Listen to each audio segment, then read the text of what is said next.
Ajá. bastante rato en la mañana y los que nunca se despegan de esta gran emisora. Yes. Para añadir algo al tema previo, porque no me puedo quedar callado la boca. Explota, explota. La realidad es que esto es parte de la estructura social que se ha querido ir montando poco a poco para silenciar las voces. O sea, donde quiera que había polarización, había una oportunidad de algo nuevo. Cuando no hay polarización, no tenemos nada que buscar porque lo que tenemos prácticamente es el dominio de unos pensamientos y de unas voces sobre otros que son silentes. Por eso es que el que guarda silencio es cómplice porque no expresa su incomodidad, su opinión, su aportación, porque no solamente opinamos para disentir, opinamos también para aportar, ¿verdad? Y entonces esto se ha convertido en un circo donde algunos cuantos son los que quieren dominar las voces sociales. Bueno, en la mañana de hoy quería traerle a la audiencia de nuestra gran emisora una pequeña reflexión sobre los 4 jinetes del Apocalipsis. Ajá. Un tema sumamente interesante y que en algunos foros actuales está teniendo repercusión y ha logrado tener vivencia y tangencia. Los 4 jinetes del Apocalipsis, que obviamente que se encuentran en el capítulo 6 del libro de Apocalipsis, son los primeros 4 sellos que el Cordero destapa de un libro negro que está sellado y que Juan alega que en su visión nadie lo puede abrir. Vamos a mirar esto con calma para ubicarnos en tiempo y espacio. Vamos a hacer primero unos disclaimers para las personas que antes de que se dejen de escuchar la emisora sepan de lo que vamos a hablar, porque algunos van a decir no voy a escuchar más la emisora. Pues antes que lo diga, déjeme darle el disclaimer. Número 1. Ajá. Hay múltiples fuentes de interpretación sobre el libro de Apocalipsis. Número 2. Hay escuelas de pensamiento apocalíptico que se dedican a mirar el libro de diferentes maneras y no tienen que ver unas con las otras. Cada escuela de pensamiento va a tener issues en cuanto a dónde ubicar asuntos como la gran tribulación, el manejo del anticristo y entre otros, un gran debate entre si es cierta la doctrina del arrebatamiento o simplemente es una invención de interpretación textual. Todos esos issues están sobre la mesa y Magdiel Narváez no es el único individuo en el mundo que tiene algún conocimiento sobre este libro. Yo me atrevería a decir que yo soy como un abortivo entre gente que ha estudiado esto a saciedad. Pero de todo lo que he leído y lo que he estudiado, yo lo quiero compartir con usted en la mañana de hoy. Y en primer turno, tengo que decirle que el libro de Apocalipsis es un libro de aliento, es un libro de esperanza y es un libro de confianza en el Señor. ¿Por qué? Porque el contenido del libro, en primera instancia, que Juan le escribe a esta comunidad creyente de la parte baja del siglo I, que están siendo perseguidos por el mundo del Imperio Romano, él quiere que esa comunidad sepa que no importa lo que ha de acontecer en contra de ellos, el Señor los va a guardar y los va a prevalecer. Y no es porque sale del corazón de Juan, es que él tiene estas visiones donde el mismo Jesucristo es el que se le aparece para darle esta palabra de fe y esperanza a la comunidad. Por lo tanto, usted tendría que entender que si usted ve este libro como un libro de terror, como un libro de miedo, como un libro que lo que hace es sacarle la paz, usted lo está mirando con los ojos equivocados. La realidad es que si yo fuera a visitar a un enfermo que está en un hospital convaleciendo quizás con un cáncer ya crónico que está a punto de sacarlo de esta vida y llevarla a la otra, yo no puedo ir a decirle, ¿qué tú tienes? No, es un cáncer en el páncreas. Ah, diantre, estás liquidado. ¿Y cuánto tiempo llevas aquí? Yo aquí como 2 meses. No, ya tú estás de más en esta tierra. Y la quimioterapia, no, esto ha sido bien fuerte. Chacho, esto es lo último para ti. Para después que lo tengo todo destruido emocionalmente, decirle a lo último, ten fe que el Señor está contigo. ese ten fe, el Señor está contigo. Eso es un premio de consolación si lo acabo de desbaratar emocionalmente y no le he dado ni siquiera una pizca de esperanza. Por lo tanto, el libro Apocalipsis no puede ir a una comunidad que va a estar siendo perseguida y un mensaje para las futuras generaciones que representen la iglesia a decirle, los van a perseguir, los van a atropellar, les van a hacer canto, le van a quitar la familia, le van a quitar las propiedades, pero no importa, lo último el Señor va a vencer. Eso no se interpreta de esa manera. Se interpreta al revés. En el mundo vendréis aflicción, pero confiad, yo he vencido el mundo. El Señor siempre trae una palabra de esperanza a la iglesia, porque la iglesia es el proyecto vitalicio del Señor. La iglesia estaba en la mente de Cristo. La iglesia es la esposa que Cristo viene a buscar para celebrar unas bodas con Él. La iglesia es el proyecto espiritual de Dios en la tierra para que la gente pueda escuchar un mensaje de salvación y llegar a los pies del Dios verdadero mediante la representación del reino de los cielos en la tierra. ¿Cómo el Señor va a menospreciar este proyecto por el cual dio la vida? Teniendo eso en mente, vamos a pasar a un segundo plano. El segundo plano plantea que las escuelas de pensamiento sobre Apocalipsis nos dicen lo siguiente. La Biblia tiene múltiples textos escatológicos. Algunos en el Antiguo Testamento, otros en el Nuevo Testamento. Los textos escatológicos son los textos que tienen que ver con el fin de los tiempos o con lo que la gente pensaba que podía ser el fin de los tiempos, porque mucha gente en el cautiverio babilónico pensó que ese era el fin de los tiempos. Mucha gente judía en el cautiverio persa pensó que ese era el fin de los tiempos y de ahí surgieron textos escatológicos para poder darle esperanza a las personas que estaban viviendo en un tiempo donde no podían ver la mano de Dios operando a favor de sus vidas. Miremos primero el cautiverio babilónico. Y si no nos da tiempo en esta sección, el jueves que viene seguimos, no se preocupe, le damos seguimiento. El cautiverio babilónico representó la destrucción masiva del pueblo de Israel, pero no solamente de la ciudad y de Jerusalén y del templo, de la mentalidad teológica de un pueblo que pensaba que Dios vivía en esa casa que tenían en Jerusalén. ¿Y cómo entonces yo concilio ahora o reconcilio la idea de que Dios vive en mi templo y ha venido el enemigo extraño con múltiples dioses a acabarlo y el mío estuvo mudo, silente? ¿Y dónde está Dios en medio de esta situación? Se llevan las clases altas al cautiverio, a Babilonia, lejos de la ciudad, lejos de Israel. Y esto para el judío es mortal, sacarlo de su estamina, sacarlo de su lugar de vida, sacarlo de su ambiente. Es como tenerlo en un infierno permanente. Y así lo reflejaban ellos mientras estuvieron en el cautiverio. Al ver que el cautiverio no se acababa, porque lo menos que iba a durar eran 70 años.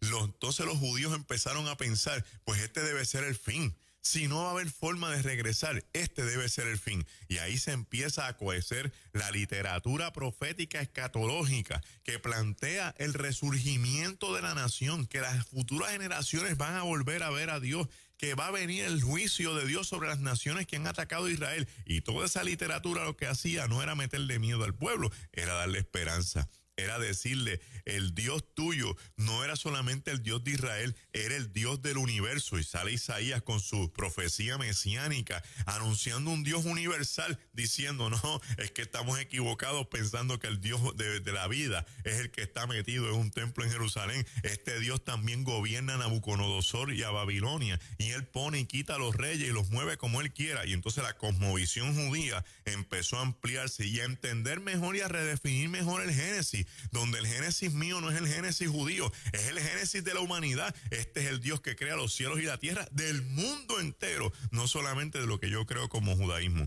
Como después hubo una transición de conquista porque los persas absorbieron el imperio babilónico, volvieron a un segundo cautiverio muchos de ellos y algunos no quisieron ni regresar a Jerusalén. Entonces Daniel, en su visión, en su libro, plantea este elemento escatológico del pueblo judío en medio del imperio persa, diciendo también que van a salir, que va a haber un resurgimiento de unos imperios, pero que se van a caer en el camino, como lo es el imperio babilónico, el imperio medo-persa, el imperio griego y eventualmente el imperio romano. Por lo tanto, con estos dos ejemplos así, a grosso modo, lo que te quiero decir es que cada vez que un pueblo de Dios, seamos nosotros los creyentes o sean los judíos en el texto antiguo testamentario, están sometidos a una estructura de opresión donde no vean la salvación, las mentalidades cambian y dicen, pues si no podemos salir de aquí y Dios está con nosotros, es que el fin está cerca. Y entonces nuestra redención, para salir de este problema, tenemos que buscarla desde la perspectiva del contexto social que estoy viviendo. Y no es que estamos imaginándonos cosas, es que los contextos empiezan a cambiar de acuerdo a las experiencias que la gente tiene dentro de ellos. Si seguimos buscando, ¿verdad? Más adelante nos vamos a encontrar con el mensaje de Cristo en los evangelios, donde entre parábolas y entre discursos, Cristo cuela una palabra escatológica, una palabra apocalíptica de vez en cuando. Todas estas frases que tienen que ver con el Hijo del Hombre son frases escatológicas. Cuando el Hijo del Hombre regrese, hallará fe. En la venida del Hijo del Hombre será como ladrón en la noche. El Hijo del Hombre vendrá como en los días de Noé, como en los días de Lot. Hay parábolas que solamente pueden tener sentido dentro del elemento escatológico, como son las parábolas de la vigilancia, de la parábola de las 10 vírgenes, donde nos plantea algo que debemos estar considerando, porque hay 10 vírgenes que conocen al Señor, conocen al esposo. Hay 10 vírgenes que tienen lámparas, que tienen aceite, pero 5 de ellas no están del todo. Y esas 5 se quedan y estas otras 5 se van. O sea, no estamos hablando de 5 impíos pecadores, estamos hablando de gente que está dentro del reino, pero que no están preparados porque no están entendiendo que el Señor anunció que venía y habría de venir con poder a buscar a los suyos. Jesús también plantea el elemento de su regreso inminente cuando en Juan 14 le dice a sus discípulos, yo voy a hacer un lugar para ustedes, y si no fuera así se los hubiera dicho, por lo tanto si me fuere voy a preparar un lugar y vendré y los tomaré a mí mismo para que donde yo esté vosotros también estéis, dando a entender sobre toda duda razonable no solamente su regreso, sino el deseo que tiene el Señor de estar con los suyos, no solamente en la tierra, sino en el reino de los cielos en la eternidad. Entonces, Juan tiene estas múltiples visiones, pues son más de una, donde empieza a ver tantas cosas que Dios le quiere mostrar y las mira de diferentes ángulos. Hay una escuela que dice que el Apocalipsis solamente se puede ver desde la perspectiva preterista, es decir, todo lo que aquí ha ocurrido en este libro ya pasó. Esto es meramente historia, es un recuento de cosas que han pasado, y esa escuela tiene la capacidad de buscar elementos dentro del libro y hacer un pareo perfecto con situaciones históricas que ha vivido la iglesia. Tiene algunas deficiencias que no ha podido explicar, como el segundo regreso de Cristo en el libro que plantea, ¿verdad?, en este capítulo 19, la guerra del Armagedón y eventualmente el reino establecido de Jesús en la tierra juntamente con sus santos. También hay otra escuela que dice, bueno, pero mira, yo entiendo que esto es un elemento historicista. Yo creo que el libro de Apocalipsis se va escribiendo y plantea que las profecías del libro se han cumplido, se están cumpliendo, se van a cumplir y se cumplirán, dando a entender que el libro va en un ongoing process, donde cada cosa posiblemente se va adelantando y se va cumpliendo. Hay otra mentalidad que dice, no, yo creo que esto es cíclico. Yo creo que esto se cumplió y se va a repetir y se va a seguir repitiendo hasta que se acabe. Pero dejan también elementos fuera, ¿verdad? Y volvemos con el regreso de Cristo, las bodas del Cordero, entre otros aspectos. Hay una mentalidad que dice, esto es totalmente futurista. Todo lo que hay en este libro se va a cumplir. Aquí no se ha cumplido nada. Aquí vamos a ver cómo se van cumpliendo las cosas en un futuro. Y dentro de todas esas escuelas, uno tiene entonces que caminar un poquito por las piedras para no lacerar ningún pensamiento, pero tampoco crear algún tipo de ficción dentro de lo que estamos inventando, ¿verdad? Tratando de interpretar, porque la gente podría acusarnos de que somos irresponsables trayendo una ficción al mundo que está viviendo tanta necesidad y tanto atropello. La realidad es que hoy voy a empezar a hacer esto con los sellos del libro, pero quiero que sepan los hermanos y amigos que lo vamos a hacer porque esta emisora tiene una responsabilidad con el pueblo de traerle una palabra fresca, de aliento y de esperanza en medio de la incertidumbre. Esto no se trae para traer miedo, ni para intimidar a nadie, ni para decirle a la gente, ya estamos en el apocalipsis, la gran tribulación está ahí al lado. Hermano, Dios me libre que yo le diga eso ahora mismo, porque yo no tengo certeza alguna de que eso es así. Y lo que yo no tengo certeza, yo no le voy a decir nunca nada, ni siquiera la especulación, porque las especulaciones a veces son más problemáticas que los mismos pensamientos. Así que lo que vamos a hacer nosotros es analizar el libro posiblemente desde todas las perspectivas posibles para que usted lo pueda mirar y decir, wow, esto ocurrió, pero esto puede estar pasando. ¿Qué tengo que hacer? ¿Qué tengo que hacer? ¿Qué se supone que haga la iglesia en tiempos apocalípticos? ¿Qué se supone que haga la iglesia en tiempos escatológicos? ¿Cuál es la función y la misión de la iglesia en un tiempo como este, donde hay, como dijeron todos ustedes ahorita, tantas voces que la mayoría lo que hacen es confundir y sacar de proporción lo que estamos viviendo? Para que tenga una idea adicional, los capítulos 2 y 3 del libro de Apocalipsis son los mensajes a las 7 iglesias, que es otro tema que podemos traer en las señales del fin más adelante. Y este mensaje a las iglesias es interesante porque como las escuelas están pendientes de cómo se interpreta, pues hay escuelas que dicen, no, esas iglesias son 7 iglesias que habían en Turquía, al sur de Turquía, lo que es hoy, así que ya eso no es para nosotros en este momento.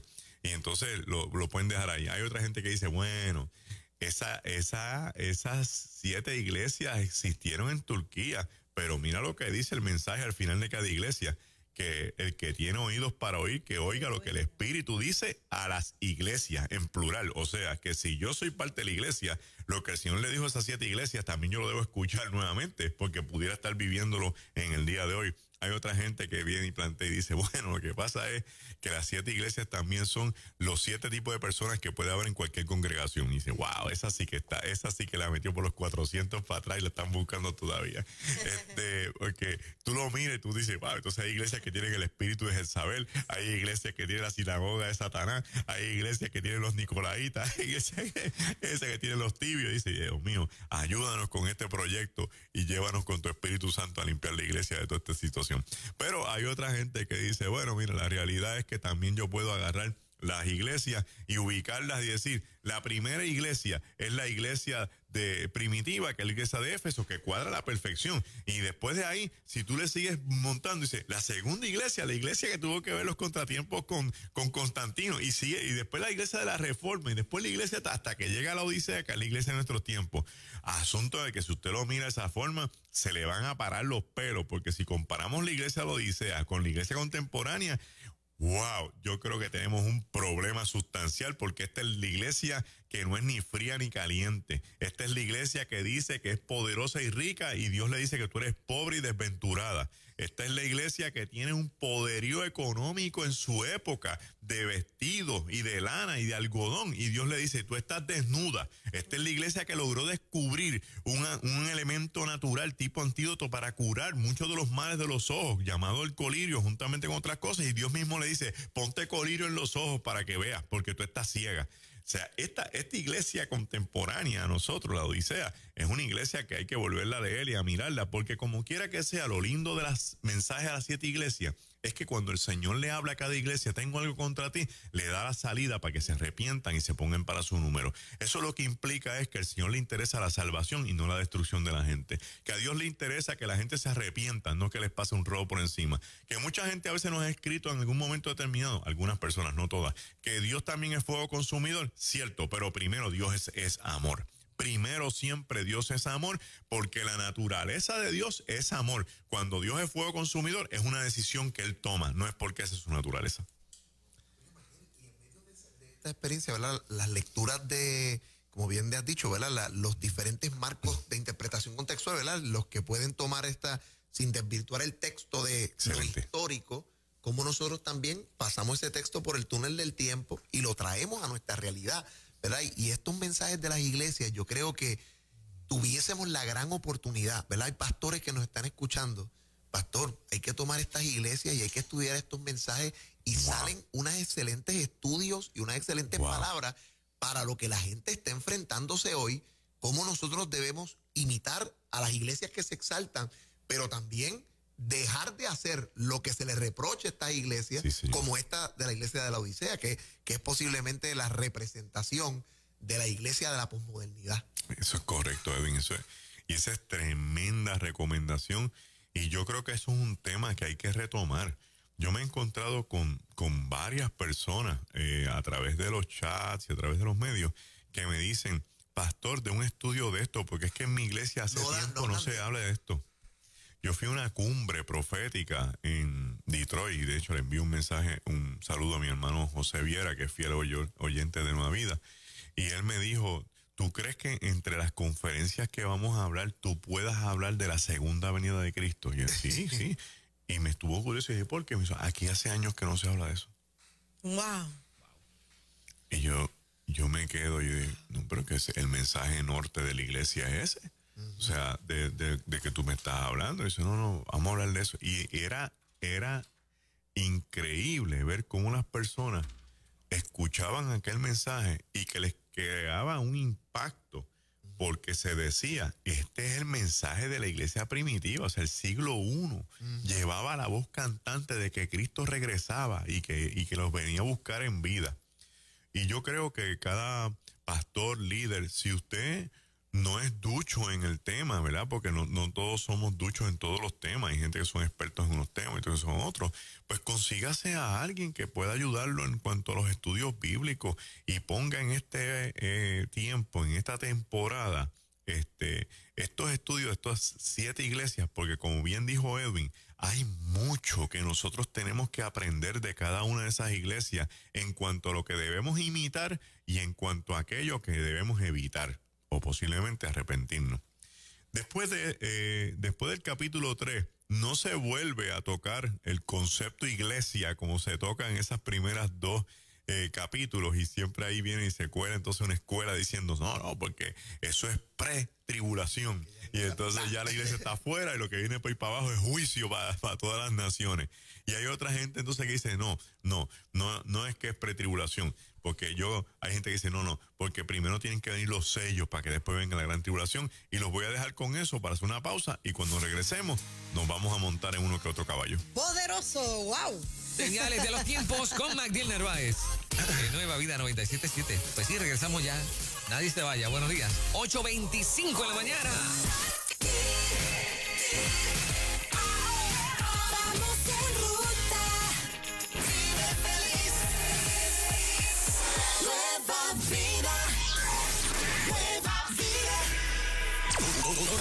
Toda la semana colocamos nuevas canciones. Todo va a estar bien. Sé que tu mano estará conmigo. Quiero reposar. Para que suenen en tu radio o en tu smartphone. Los estrenos los tiene Nueva Vida. Ahora, Nueva Vida Noticias. Nueva Vida Noticias. Presentado por Medina Auto, Nissan y Kia, carretera número 1 Caguas, 787-305-3511. Y Empire Gas, sirviendo a Puerto Rico por más de 50 años. Nueva Vida Noticias. Mientras el repunte de casos de COVID-19 en Estados Unidos parece no dar tregua, todo apunta a que a finales de este mes el Congreso podría aprobar un nuevo paquete de estímulo económico. Sin embargo, según analistas consultados, esta nueva pieza legislativa no será tan generosa como el CARES Act, que autorizó un incentivo de $1,200 para cada individuo, pero sin duda contendrá beneficios para las personas desempleadas debido a la pandemia del coronavirus. El pasado 15 de mayo, la Cámara de Representantes Federal apoyó un proyecto conocido como HEROES Act, que contempla una nueva ronda de asistencia directa para individuos, otros $1,200 y la extensión del programa de los $600 semanales de la asistencia de desempleo por la pandemia hasta enero del 2021. Son las 8:27 en la mañana. Buenos días. Llegó el Kia Summer Sale a Medina Auto con intereses desde el 2.14 APR y bonos de hasta $2,250. Llegó la completamente nueva Seltos del 2021. Además, tenemos el Forte con un bono de $700, la Soul Player con pagos desde $449 y la Sportage con un bono de $1,000 y pagos desde $400. 449. Las mejores ofertas las consigues en Medina Auto, tu dealer Kia en Caguas, en la carretera número 1. Abierto los domingos, 305-3511, 305-3511. Por más de 50 años, Empire Gas ha servido a Puerto Rico, siempre brindándote durabilidad, servicio y garantía. Empire Gas te quiere seguro. Confía la recarga de tus cilindros para gas propano a nuestros más de 500 distribuidores localizados en todo Puerto Rico, incluyendo Vieques y Culebra. Llámanos al 787-751-5725. Empire Gas, comprometidos con el pueblo de Puerto Rico. Siguen los regalos y los especiales en la Casa de la Hamaca. Compra una modelo Mitsubishi, que esa es la que tiene Moraima, que está bien bonita, y te llevas la segunda hamaca a precio, a mitad de precio, o compras la Cadillac, que esa es la que tiene Juan, y te regalan el bulto de verano. Vete y chequea los modelos que tienen. Ellos son el dealer oficial de las hamacas en Puerto Rico. Visítalos en su carpa ubicada en la salida de Plaza Escorial, después de los dealers de autos. Ahí está la Casa de la Hamaca, o los puedes buscar en Facebook como la Casa de la Hamaca y vas a ver un montón de bellezas que ellos tienen ahí publicadas. Hacen envíos por correo en y fuera de Puerto Rico. Más información al 787-909-7646. 787-909-7646. Dile que te enviamos de acá, de En Ruta, que te van a tratar con más cariño todavía. La Casa de la Hamaca. Si te ves en una carrera de salud, te ves en Antilles College, la escuela de salud en donde trabajas con héroes, practicas con profesionales y te adiestras en lo nuevo en carreras como enfermería práctica con flebotomía, estética clínica y cosmética, masaje terapéutico o técnico de sala de operaciones con ortopedia, técnico de farmacia, técnico de embalsamamiento y director funerario y facturación médica con administración de oficina. Matrículate ya en Antilles College. Visita hoy antilleshazlobien.com. Óyeme, en este tiempo de lluvia, qué rico sería hacer un asopadito con gandules Goya, así con masita de plátano como yo le pongo por dentro del guisito. ¿Sabes que Goya tiene ya congelada la masita esta de plátano que tú puedes hacer mangú o mofongo como tú quieras, evitándote estar pelando plátanos cuando mira, ya eso viene preparado con un sabor espectacular. Así que aprovecha este día de lluvia y siéntate, planifica que le vas a cocinar a los tuyos, pero que sea de manera nutritiva. Y tiene que ser con productos Goya. Anda al lugar más cercano, adquiere los productos Goya y visita Goya PR para que veas allá las recetas facilitas de preparar en solo instantes. Ya tú tienes una cena nutritiva con los mejores productos. Goya, recuerda siempre que Goya te invita a valorar la familia. Y si es Goya, tiene que ser bueno. En ruta, esto no va a parar. En ruta, cambiando tu semana. Con permiso, hagan paso que aquí viene. Ya estás en ruta. Esto no va a parar. Cambiando tu semana. Con permiso, hagan paso que aquí viene. Bueno, 8:30 en la mañana. Seguimos con la segunda parte, en esta ocasión, de Señales del Fin. Magdiel Narváez en Ruta Nueva Vida. Así es, en el nombre del Señor. Bueno, no, tengo que decir esto primero. Yo tengo gente que están cerca de mi corazón. Uno de ellos es la pastora reverenda Marta Ramírez y su esposo Crenly Cruz. Esa gente, donde estén, siempre yo los tengo en gran estima por su amor al Señor, su trabajo. Y Marta me acaba de dejar un mensaje y me dio autorización para decirlo, así que yo con mucho gusto. Según hay alguna otra persona que nos escribe, yo los voy a dejar de escuchar, yo me voy. Marta Ramírez me dice, bueno, pero habemos otros. Dile a Juan Carlos que habemos otros que no escuchábamos a lo mejor de emisora. Y por ser responsable y traer los temas de controversia que hay que hablar, nos añadimos ahora al grupo de seguidores de Nueva Vida. Y entre ellas estoy yo. Qué bien, tremendo. Eso.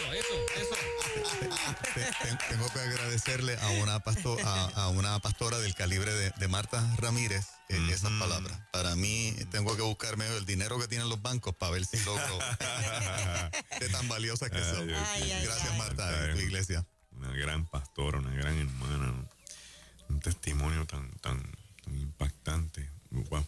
Bueno, Dios te bendiga, Marta, donde estés.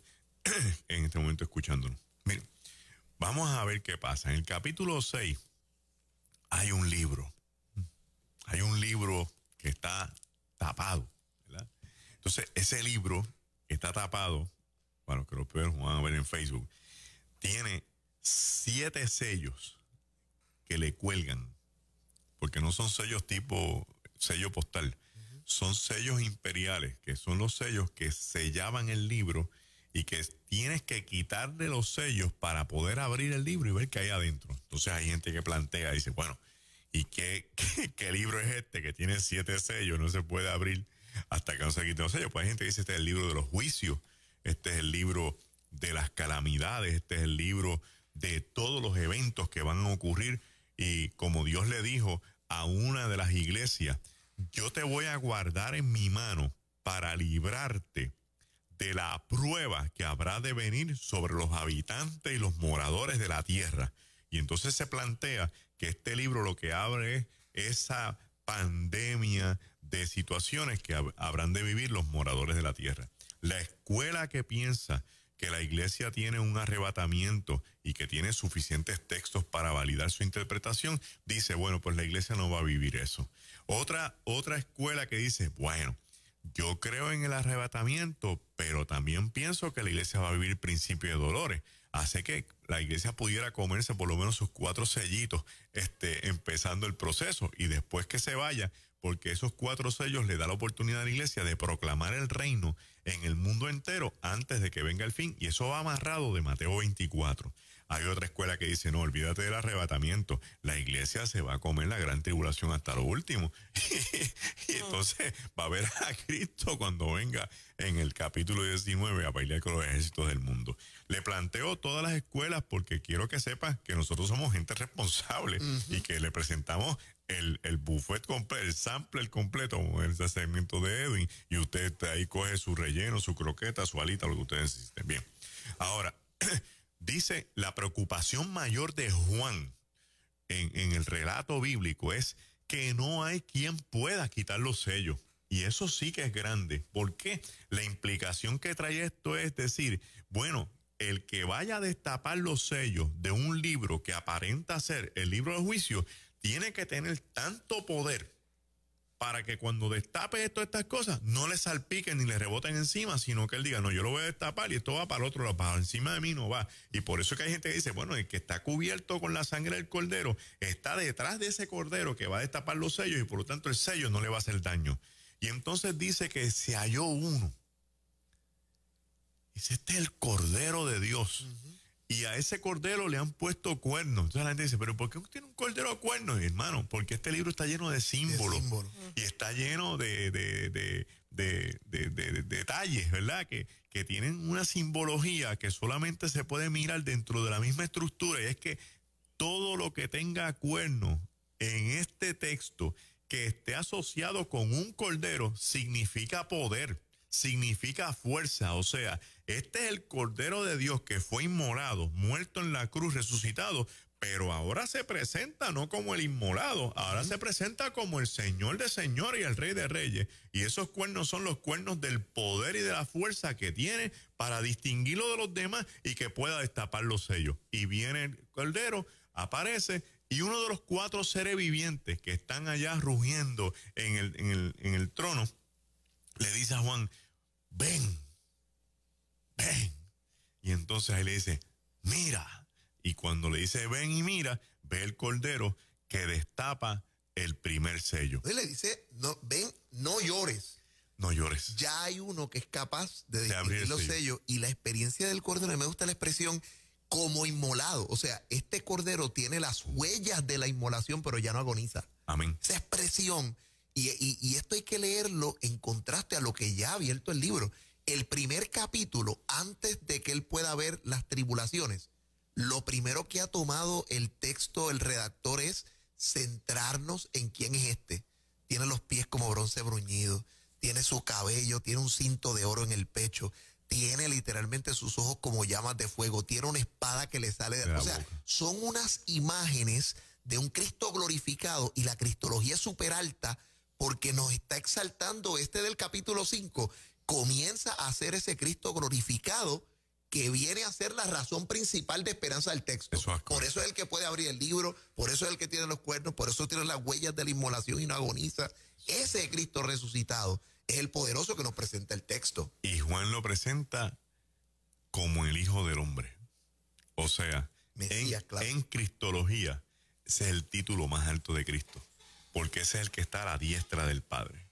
Entonces, al estar a la diestra del Padre, que es una figura real, de realeza, de reino, de imperio, es que los reyes, estando en los tronos, no se metían con la gente. El rey solamente toma la decisión. Pero tenía uno que estaba a la diestra, que es el que sale al paso antes del rey y lo protege, de hecho, y es quien le dice al rey, este hay que mandarlo a ejecutar, este hay que salvarlo. Entonces el rey toma la ejecución. Entonces, si fijas la figura de Esteban, cuando está muriendo, dice que los cielos se abren y él ve a Cristo a la diestra del Padre. Y de hecho, él le dice a una de las iglesias, y te sentaré conmigo a la diestra del Padre. O sea, con la capacidad. Entonces, este Hijo del Hombre, que siempre en el mundo judío tuvo la capacidad para juzgar vivos y muertos, porque esa es la función de ese que está a la diestra, y que es la alta cristología de este redentor, de este resucitado que ahora viene a pasarle la factura a todo el mundo, no es que se la pasen a él como él lo hizo voluntariamente.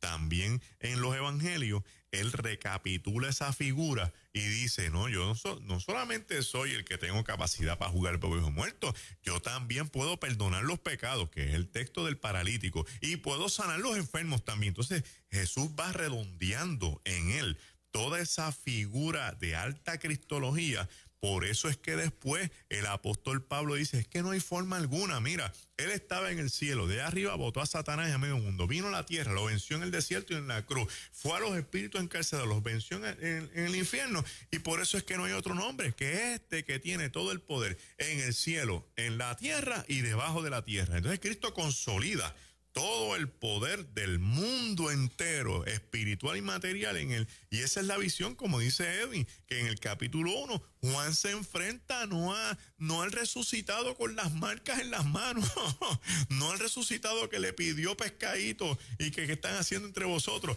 Este ahora es el que viene a juzgar vivos y muertos, donde todo el poder está en él. Y Juan lo reconoce diciendo, wow, qué transformación, qué cosa más impactante es este Cristo transformado, que ahora no es esta figura casi débil y frágil de una cruz, sino que es el resucitado, como bien dice Edwin, que de su boca sale una espada de 2 filos, que sus ojos tienen bolas como de fuego, sus pies son de bronce bruñido, tiene los 7 candeleros de las 7 estrellas en su diestra, y entonces cuando se presenta en las manos dice, ¿quién tiene más poder que este? Y por eso es que la bestia le dice, no llores, hay uno.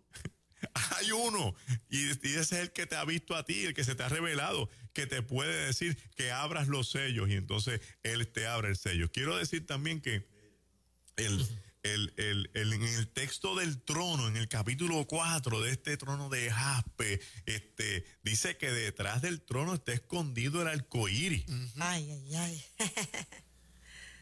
O sea, que Dios usó el arcoíris como un pacto para no volver a destruir el mundo. Y después que lo usó, lo agarró y lo escondió en el trono, como para recordar que él tiene un pacto y que nunca se olvida. Porque en el texto apocalíptico, uno de los elementos más grandes es la fidelidad. Y cuando tú hablas de la fidelidad, tú hablas de los pactos, del Dios que reconoce que cuando hace pacto los va a cumplir hasta el final. Te protegí, te prometí que te voy a proteger, te voy a proteger. Te prometí que te voy a sacar, te voy a sacar. Te prometí que te voy a librar, te voy a librar. Entonces ese trono es el trono de los pactos. Y dice que estas 4 figuras vivientes que están llenas de ojos, están allí adorando al Dios de las alturas, y que en elementos de exégesis bíblica neotestamentaria, esas 4 figuras tienen los rostros con los que se asociaban los evangelios. Sí. O sea, que esa asociación de evangelios con la figura está diciendo que las buenas nuevas están representadas en el trono por múltiples ojos, que son los testigos de Cristo que están en todo el imperio.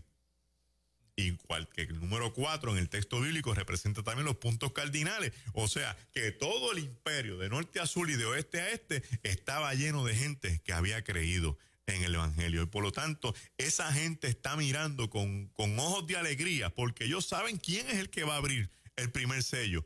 El que no lo sabe es Juan, pero por eso dice, no llores, hay uno. Y se lo dice como con entusiasmo, y ya tú verás lo que va a pasar. Ajá. Y este es el que va a abrir el primer sello. Y obviamente se destapa el primer sello y sale un jinete cabalgando un caballo blanco que tiene un arco y una corona. Y dice que salió para vencer. Hace mucho tiempo atrás, yo te diría que como 30 años atrás, decíamos en muchos sitios, esta es la iglesia que salió a vencer y salió a conquistar y todo ese tipo de cosas y que después se desaparecía. Pero el texto fue cambiando de interpretación y entonces vinieron otras fuentes como Charles Talbert, como William Hendrickson y dijeron, lo que pasa es que la iglesia no está poseída en un sello. La iglesia tiene una entidad aparte y por lo tanto vamos a mirarlo desde la perspectiva. ¿Qué sucede en la Biblia cuando Cristo asume un rol definido y de momento sucede que hay alguien que lo quiere imitar? ¿Quién es el que lo imita? Entonces se empezaron a preguntar, ¿hay otro jinete de un caballo blanco en el texto apocalíptico? Sí, el que viene a la batalla del Armagedón, que es el verdadero, que en su muslo dice que es el verbo de Dios, Rey de Reyes, y de su boca sale una espada para juzgar a las naciones. Pues ese es Cristo. Entonces, ¿quién es este que sale en este jinete de caballo blanco? Dice, uno que quiere imitar al fiel y verdadero. ¿Quién es este? Satanás vestido de luz, Satanás vestido de blanco, con flechas que no son otra cosa que saetas, con una corona queriendo reinar sobre los movimientos eclesiásticos para traer confusión a la iglesia, si es que todavía estamos en principio de dolores, para infiltrar todo tipo de cosas que pueda confundir al mundo cristiano para que se desvíe de la verdad, porque Satanás no te puede matar. Satanás no puede hacerte ningún tipo de daño porque tú le perteneces al Señor. Tienes que meterte eso en la cabeza. Tú le perteneces al Señor. Tu vida está en las manos del Señor. Ahora, a Él no lo tienen con las manos amarradas para confundir, y para desanimar, ni para desalentar. Y yo quiero que la gente sepa, vamos a tener que darle continuidad el jueves que viene, pero que la gente sepa hasta el día de hoy que si hay una herramienta poderosa que el enemigo tiene, se divide en dos partes, el miedo y el desánimo. El miedo porque neutraliza y paraliza. El desánimo porque se pega. No vayas a la iglesia el domingo, eso está grabado. Hoy es el lunes. Fíjate de eso, tranquilo. Vamos a quedarnos aquí. Y yo quiero, ¿verdad?, que vayamos mirando con calma y con ojos de valor. De valor. Que aunque estemos en un tiempo desafiante, la iglesia siempre va a ser victoriosa. Amén. Vamos a volver el jueves próximo. Nos vamos a montar en ese caballo nuevo y quiero traerte evidencia de que ese caballo está corriendo para que lo mires, que nosotros también lo estamos venciendo en el nombre del Señor. Señoras y señores, señales del fin. Magdiel Narváez, extraordinario, ¿no? Como siempre, ¿verdad que sí? Uno se quiere quedar ahí escuchando, son muchos los mensajes acá a través del WhatsApp, la gente, y me imagino que en Facebook también, la gente desbordada en felicitaciones y agradecimiento, Magdiel, por esta gran enseñanza. Gloria a Dios y gracias a Nueva Vida. Uno se siente como que hay puertas que solamente Dios abre. Amén. Como dijo a Pablo, yo voy a abrir una puerta y la voy a dejar abierta. Entonces, uno entra y ve la oportunidad, porque nosotros lo que tenemos son oportunidades para servir. Sí, Señor. No para ser servido. Y yo le doy gracias públicamente a Nueva Vida y a Juan Carlos Matos, su presidente, mi amigo y mi hermano, y a todo este equipo de hermanos que está aquí durante el día, a todos los programadores y los recursos, porque hay que tener valor para venir aquí a enfrentarse a un micrófono internacional, porque se escucha fuera de Puerto Rico, a decir las verdades del reino. Así que gracias por eso. Wow. El Galileo.org. Ahí está. Ahí estamos. Gracias, Magdiel. Buen día. Y en breve, entonces, esto está lleno de maestros. Sí, lo próximo es